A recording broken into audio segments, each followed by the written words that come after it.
Saturday மார்னிங்கில் இருந்துகிட்டே தூறல் வந்து நசன்னு போட்டுக்கிட்டே இருக்குது. மதுரையை சுற்றி உள்ள எல்லா ஏரியாலையும் வந்துட்டு அப்படி தான் தூறலாக இருக்குது. இன்றைக்கி வந்துட்டு அத்தையும் மாமாவும் ஊர்லேருந்து வர்றாங்க. பெங்களூர் போயிருந்தாங்க. அவங்க பெரிய பையன் வீடு வந்து அங்கே பெங்களூரில் இருக்காங்க, அதுக்காக போயிருந்தாங்க. இன்றைக்கி வந்து ரிட்டர்ன் வராங்க. இங்கே சண்டே அன்னைக்கு நாளைக்கு ஒரு ஃபங்க்ஷன் இருக்குது, இங்கே ரிலேட்டிவில் தான், அதுக்காக இங்கே வந்தாங்க. ஆன்லைனில் கொஞ்சம் வீட்டுக்கு தேவையான திங்ஸும் ஸ்நாக்ஸும் ஆர்டர் பண்ணியிருந்தேன். அது எல்லாமே ரிசீவ் பண்ணியிருந்தேன்.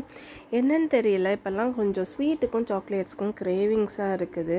இப்போது நான் சாக்லேட் ஆர்டர் பண்ணாலும் சரி, சாப்பிட்டாலும் சரி, ஹஸ்பண்ட் வந்து கிண்டல் பண்ணுவாங்க, என்ன நீ ஸ்வீட்டும் சாக்லேட்டுமா சின்ன குழந்த மாதிரி சாப்பிட்டுட்டே இருக்குன்னு. அதனால் பல்லுவலி வந்து 2-3 நாள் தூங்காமல் இருந்த நைட்லாம் இருக்குது.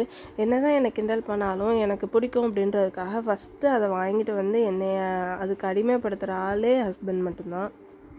உங்களுக்கு யார் இப்படி இருக்கான்னு கமெண்ட் பண்ணுங்கள்.